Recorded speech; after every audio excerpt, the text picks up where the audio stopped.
O áudio que vocês vão ouvir agora é parte do podcast Xadrez Herbal.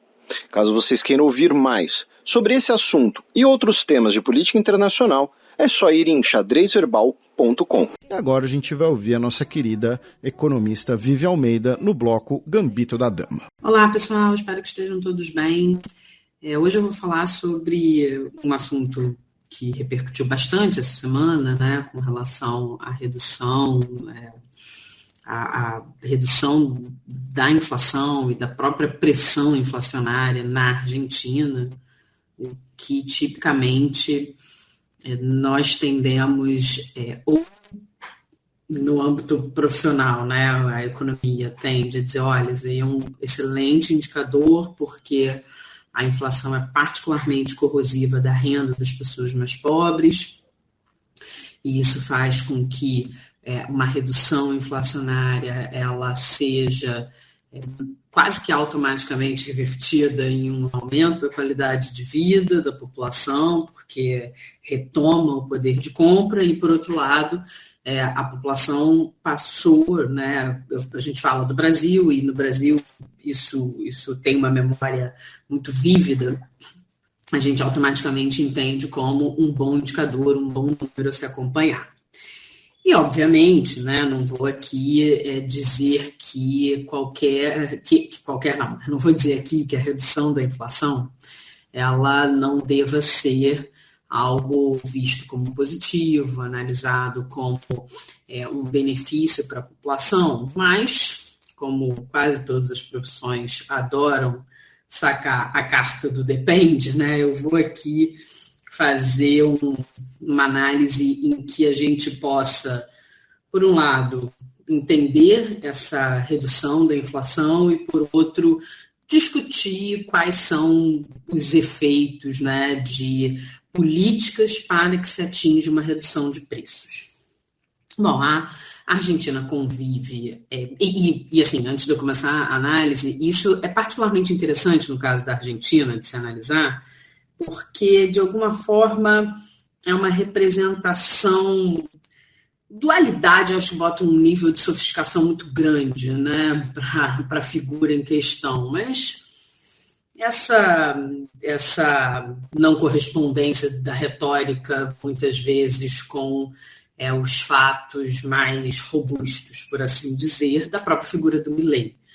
O Milei, ele, enfim, auto-intitulado anarcocapitalista, né, com aqueles devaneios, né, de que, enfim, o Estado não deveria existir, e no meio de um tempo em que a gente pode ter uma série de críticas sobre a eficiência do gasto, sobre o papel do Estado, a atuação do Estado, mas o fato é que os desafios contemporâneos eles têm demandado cada vez mais uma junção contínua de esforços para garantir o bem-estar da população, e o Estado, sem dúvida nenhuma, é a figura mais relevante na coordenação dessas múltiplas questões. Então, Milei, né, essa figura auto-intitulada anarcocapitalista, né, com essa retórica meio... Enfim, né? Vou me ater aqui aos comentários. E que chega muito com a promessa de um choque de gestão, um choque de realidade, né, um choque de uma mudança abrupta na condução da Argentina, que, obviamente, né, a figura do Milei não invalida todos os erros pregressos do país, né, decorrentes de uma série de medidas clientelistas, de uma série de medidas populistas, de, sim, uma irresponsabilidade fiscal que muitas vezes prejudicou a sustentabilidade de quaisquer que sejam as medidas a serem tomadas em termos econômicos. Mas a real é que esse discurso, né, que até essa semana passada, culminou aí um incidente diplomático com a Espanha, ela vem aumentando muito mais, vem mantendo o tom da retórica sem que as ações correspondam em termos de tanto de velocidade quanto intensidade do discurso. Então, o que a gente vê é a aplicação de um receituário bem conhecido da economia, né? Falamos sobre isso na época das eleições, né? Era uma das análises possíveis, que ele ia fazer uma aplicação ipsis literis dos receituários, principalmente com o FMI ainda bancando de alguma forma, essa aplicação que, de alguma forma, se observa em vários aspectos, né?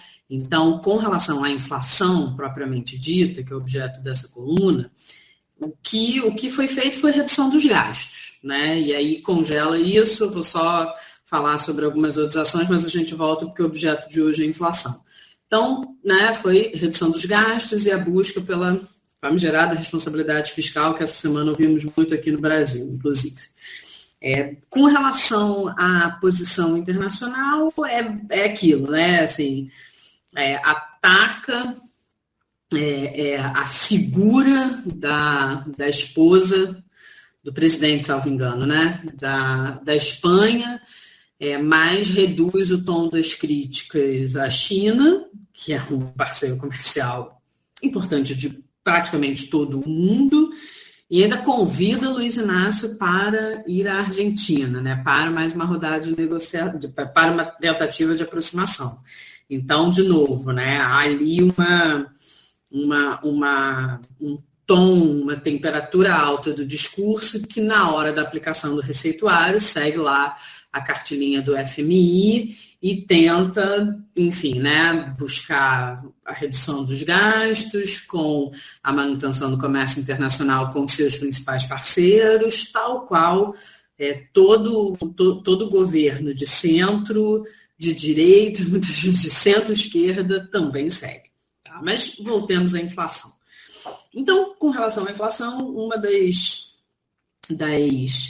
medidas que mais se destacaram, né, na redução inflacionária foi a contenção dos gastos, e sobre isso eu queria falar um pouco, porque a gente está num momento no Brasil particularmente sensível para entender que a responsabilidade fiscal ela não é um objetivo em si mesma, né? Talvez um pouco polêmico isso que eu acabei de falar, mas o que eu quero dizer é o seguinte, é claro que qual é a lógica que a gente pensa quando a gente fala de responsabilidade fiscal? A gente pensa nessa lógica do tipo, cara, você não pode gastar mais do que a sua capacidade de pagamento, mais do que você tem condições de honrar com as suas dívidas. Não vou fazer analogia com a família, porque não se compara, né? O governo não é uma unidade familiar, mas tem algumas consequências que, de fato, acontecem, né? Principalmente a questão da redução do crédito, o aumento da taxa de juros, enfim.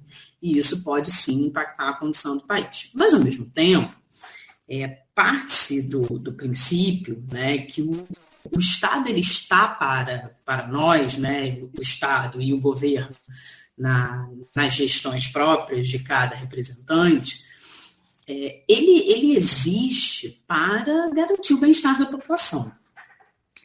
E a disciplina fiscal, quando eu digo que ela não é um fim em si mesmo, o que eu quero dizer é que ela não deve ser, ela não deveria, né, em alguma medida, ser perseguida a qualquer custo.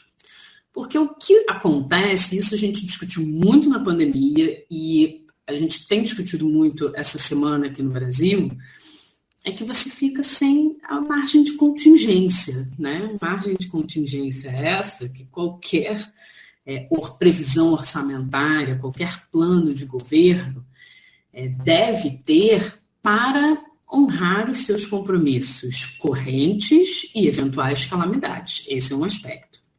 O outro aspecto é que um corte generalizado horizontal ele acaba, de alguma forma, esbarrando em setores que são essenciais, que são vitais e que fazem com que aquela justificativa inicial de que a responsabilidade fiscal ela é importante para garantir a estabilidade econômica e que a redução da inflação ela automaticamente se traduz num aumento de bem-estar da população, fique também comprometido. Porque a partir do momento que a gente faz um corte generalizado, corte em setores que ou garantem emprego, como no caso da Argentina, muitos dos setores de construção, indústria, têm reclamado que os cortes afetam as suas atividades e, portanto, a capacidade de geração de emprego, ou programas sociais que garantam o limite da sobrevivência das pessoas. O que tende a acontecer é que você, ao perseguir o aumento do bem-estar, você está mexendo na base e nas necessidades das pessoas que precisam de um apoio do Estado para que possam, sim, sobreviver e também contribuir economicamente para a economia. Isso não, como eu sempre digo, né, a gente não deve colocar a economia na frente de nada, especialmente da vida humana, mas se a justificativa é essa, lembre-se que as consequências de um arroxo fiscal horizontal na ação e heterogêneo nas consequências, como tem sido o caso da Argentina, acaba, de alguma forma, impactando a geração de bem-estar que tanto se justifica para a perseguição da redução da inflação. E não à toa, né, o que foi observado ao longo dos últimos meses é que a pobreza chegou a 55%, chegando a um pico de 58% em fevereiro, e a indigência em 18%. Então, assim, pode se argumentar, Vivian, mas isso é uma perturbação do equilíbrio e que o ajuste ele se dá no momento seguinte e, portanto, as coisas vão se estabilizar numa economia um pouco mais fortalecida. Pode até ser, mas como eu disse para vocês, né, a economia não deve estar à frente de nada, especialmente das vidas humanas. Esse tempo de espera, que muitas vezes a retórica econômica cita, né, como, não, isso aí é uma travessia, ela, na verdade, ela deixa muitas pessoas para trás. E muitas vezes de uma forma irreversível, né? Assim, uma situação de uma pobreza extrema, de uma insegurança alimentar, ela tem consequências que podem durar toda a trajetória do ciclo de vida do indivíduo. Se a gente está falando de primeira infância, compromete o desenvolvimento dela para todo sempre. Então, é importante que, assim, nesse contexto que a gente está vivendo, né, e eu fui ali pela tangente, que eu sei que é um assunto super delicado que a gente está vivendo, eu não queria ser responsável de trazer a situação do Sul para uma análise econômica.